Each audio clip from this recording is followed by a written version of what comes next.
All right, everybody. Hello, and good morning.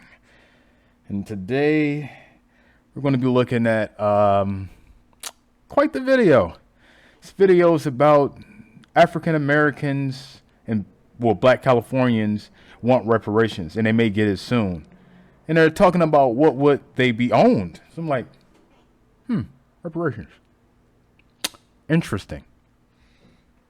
So let's get on with that. So I'm scrolling down, reading some of the articles. It says reparations could be coming for Black Californians who are descendants of those enslaved in the United States. I'm like, before I give you my take on it, let's see what they're talking about. So let's go ahead and watch this and see what's up. What do we want? When? What do we want? When? The time has come. America must step up. It's not just the well-being of people of African ancestry that is on the line. It is the very heart and soul of this country. If America is to be who she professes to be, then she has to do the right thing.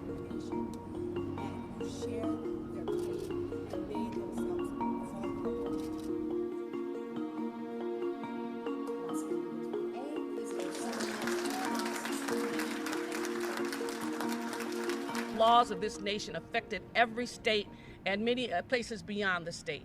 And so it was important that we let people know that reparations is due whether you're in Mississippi or you're in California, that reparations is due, that the harm has been done, and we need to begin to repair the harm and stop patching it up as we have done for many, many years.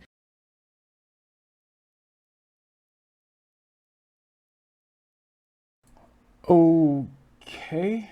All right, so let's read this article. It says the California Reparations Task Force publicly released its final report in Sacramento Thursday with a list of dozens and recommendations for the state lawmakers to consider in a plan compensate that is eligible African Americans for financial losses brought on by slaves in decades of institutional racism. Show me the statute of limitations on the world's greatest crime against humanity, said Liz Holder, a civil rights attorney and task force member. All right, so what I gotta really say about this is that I don't want my fellow Black people to take this lightly, to take this with a grain of salt. We've been fighting for reparations for a long time. You know, like during our poverty and Civil War, I mean, you know what I mean? Like I'm not going to say and use the quote 400 years because that wasn't even a thought process. At that time, 400 years ago, it was practically survival for the descendant of the Aboriginal Black people. And in those time being points, money was not really a issue to us. The only thing we really thought about was that how could we connect back with our families that were separated and missing? How could we get out of the clutches of a mental state of our mental health as it is our sanity and as well as our humanity? And those were like the things in those times. But to get to the point, when they talk about reparations, when we talk about reparations, and the reason why I say we like that, I'm talking about the people that are acknowledging it, what they want for the people. And I have nothing against the idea. And if they think this is the right time to try to trigger it back to get reparations, don't get me wrong. It's like you got to put it in this perspective, right? You got a lot of African Americans, and I say African Americans because we are American at this point. We are of African descent. We are of different type of Aborigines descent, but most of us don't know what descent we come from, unless we look at birth line, stuff like that, and etc. through all those days prior from the 1800s and blah, blah, blah. But with that being said, we live in a mindset where I hate to say it, as Dave Chappelle was, you seen it in one of the Dave Chappelle episodes where we got reparations, right? We are very unreasonable with finances.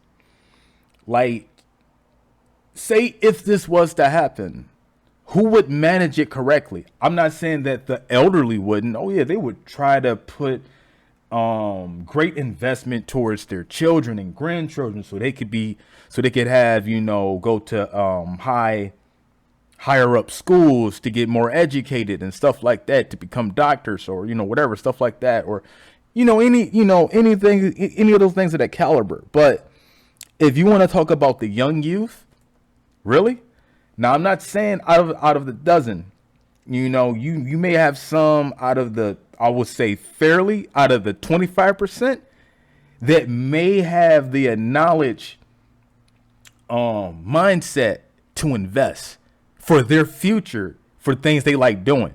It's whatever it is, sports, game development, art, music composing, whatever. They would actually think about those things. Because one thing about a young kid, nowadays, as a teen, I'm not saying there's all of them. Out of the few, there's a few whack jobs out there. But I mean, out of the few that still coexist to have a tenacious heart and ambition mindset to be what they want to be, it's still there. Like, the glitter and the joy in their heart and their mind is still there. So it's like they can truly be successful, especially in a young mind, because when you thrive on what you want to do, you're going to do it. You're going to be like, you know what? I want to do that. And they do it.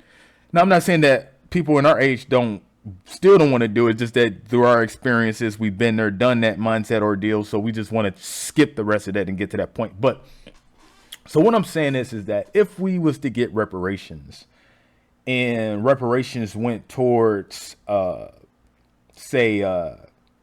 certain groups, let's say like, what I mean by certain groups, say like certain states gets it first, say like California, say California gets it first. What would some of the young black youth do? Just give a good thought about that. They're going to spend it. They're going to drain it. They'll waste $26,000 or $20,000 in a week.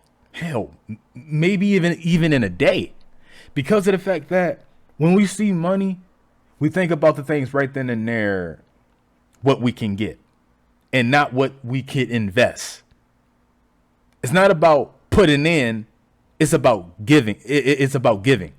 And we're always on that. We're always on that point. So it's like, for us to get out of that point to, see value in anything, we have to really ante up and be more focused and assertive on what we have to do. Because the problem is with us is that we don't take the knowledge, or we don't take the responsibility enough to do what we have to do.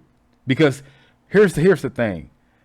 Once money in your hand and this drain is gone, it's gone. Like water, it's like drinking a glass of water. It's gone. So once it's gone, you're thinking like, man, I need some more money. I gotta have some money. I just spent it. And then you don't even know how much you're going to get out of reparations. Like, what if America say, God, y'all reparations and hardship from y'all ancestors. We're going to give everybody about like $15,000. Like, y'all don't know what y'all going to get yet. You don't. If it was successful, you don't. And then if you do get the 15, I wouldn't be complaining. I bet you we are so ungrateful to a point. If we did have $15,000, we'll be ungrateful for it. If it was me, if I was put in that position and I had $15,000, I'm going to invest it. No question. Because I know what I can do to flip that to make that 15 get higher. But we don't think like that. I'm not saying we as in all, I'm saying out of the few. And if that is a task that is giving us that amount of money, that should be the task right there for fellow blacks. How are you going to unify with that money? How are you going to utilize it well for a successful upbringing? Like, remember Charleston? I'm probably saying that wrong. We can probably Google it. It was a oh my lord. It was a um let me see.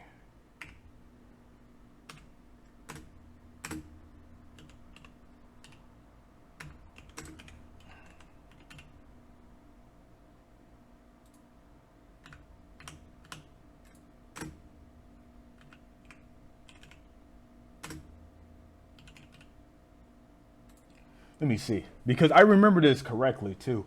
This is back in the 1920s too. There it is. Like, people got to remember, like, can we really come up like how we did in the 1920s? It's like people don't. It's like if people don't want that. But see, that's the thing that most people are afraid of. They're afraid to see unity in that sense. And if they see unity towards a ethnic, it breaks. They think it breaks quantity, but it doesn't. You're only uplift. You thinking that. I understand the mindset they're thinking. They're thinking like, man, if we gave the opportunity, would it give the opportunity for the African Americans to rule? We're not thinking like that. We're at a point to where we don't care. We just want to live and have a piece of life and a piece of balance so that we can live to see our children's and children's children see a greater future for themselves. That's why I exist. I exist because I want to be the first black person ever to make the most successful anime of all time. Now, I know some of y'all may see that as a joke, but I think I can do it. Of course, with you guys' help. So don't forget to like and subscribe to my channel. No, I was kidding. I love y'all. But yeah, so that's the thing, man. Like, for us to really unify, we should take this right here, like this event, as a good prime example that we can do this again. We can unify to make ourselves great again with businesses, own businesses. Stop complaining about a certain person not hiring you or just no. Let's collab. If we collaborate and work together, we could build. Like I told myself this. I said to myself when I was young. I said to my mother. I said, one day I want to make it in the world so that I could help other. It's going to sound racial for a minute, but hear me out. Like, I want to help younger blacks succeed and how I'm going to succeed. I told myself that no matter how far they are from what state of this country, I want to contact them if I can globally, if not locally. And I said to myself that I want to first succeed in working on my series, The Dark Rings. And if I work on this series and I get the support and love from everyone, no matter white, black, Asian, Hispanic, Indian, Native American, whoever, it doesn't matter your ethnicity. If they respect and love my series, I respect them. And in return, I want to give back. I want to give back to the community, and I want to touch the hearts of those young black minds who want to get a chance, or anyone. I don't care if you young white, young Asian, just whoever who wants to get a chance to become successful in this world. You know what I mean? Because I was hungry for it when I was a teenager. You know what I mean? So I understand some of those who are passionate that wants that thrive. I understand it entirely, you know, because I would want them to have it as how I want to have it, even right now. So, you know, so for black people to overcome with this reparations nonsense, no, it's not calling it nonsense, but if they want to overcome this, they're going to have to start to really unify, really start building unity towards their community and towards their city. And that's the only way how they're going to see change. Because I'm not saying like this reparations is a handout. I'm not saying that because I think that's an insult towards African Americans in this country. But what I'm saying is that if you do want a change, you're going to have to start to unify for yourself. Same thing that Martin Luther King wanted for his people. Because he even said in one old interview that he said that they wanted us to strap our own bootstraps. They wasn't giving anything for us when everything was being invested over there to Europe and their schools and schools here in America. They wasn't worrying about the American Negroes at that time. And in a sense, I'm not saying they're still not. It's really a ball game to deal with. You know what I mean? So what I'm saying is that, guys and girls, is that if you want to truly unify and make unity for yourselves, you're going to have to start to build for self. You're going to have to start to build for your own. And I'm not saying that, like I said, I'm not saying that to be racial. I'm saying that to where if you want to see a result, you're going to have to make a change. You're going to have to stop seeing each other's bliss for hate and start admiring that bliss. You do it a lot when you listen to rap music. So start doing it when you see a successful black person try to make it to the top to do things that other people can do. I would love to see another black person make the next best invention, which we have hundreds of years ago. We should try to do it again. We should try to, like me, like I said before, I want to be the first black to make the best anime of all time. And I think I can do it. You know, so with that being said, that's pretty much my take on this reparations ordeal. I just think as a people, we should just start unifying more, start doing more for ourselves, and just try to do better. And I know that's a hard pill to swallow because it doesn't take a day to make a change. It may take some years and years on end, but for every small step is a result. So that's it.